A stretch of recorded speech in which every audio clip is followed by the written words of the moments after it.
Just days after a judge overturned the convictions of the men charged with killing the grandfather of NBA star Chris Paul, the two inmates set to be released remain behind bars. The state filed an appeal and the Court of Appeals ruled to hold the men for now. WFMY News 2's Amber Lake spoke to the attorney of the men whose release dates now remain in limbo.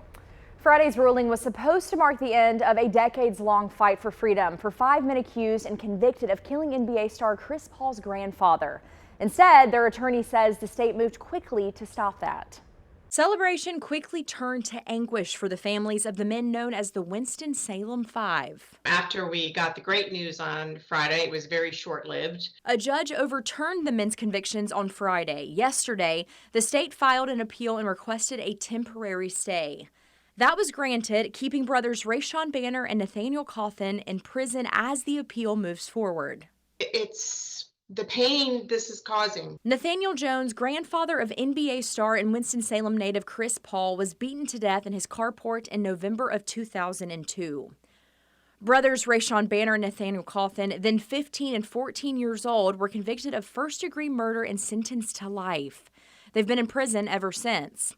In 2022, they and two others allegedly involved sought exoneration, but the request was denied. But can you explain to me what your clients, where their headspace is right now? I mean, this is pretty heavy today. No, it's devastating. They were told to pack up their things. They were told they were being released. And after packing everything up and being ready to go, they were told that they weren't going home. And it's hard to imagine how that feels after 23 years. Their mother is devastated. Defense attorney Christine Muma says new DNA evidence excludes the men and points to unknown suspects.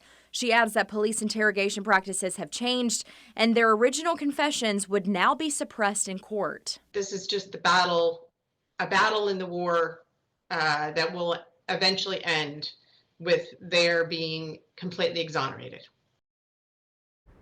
Muma says the defense has 10 days to respond to the state's appeal, but plans to do so within the next few days.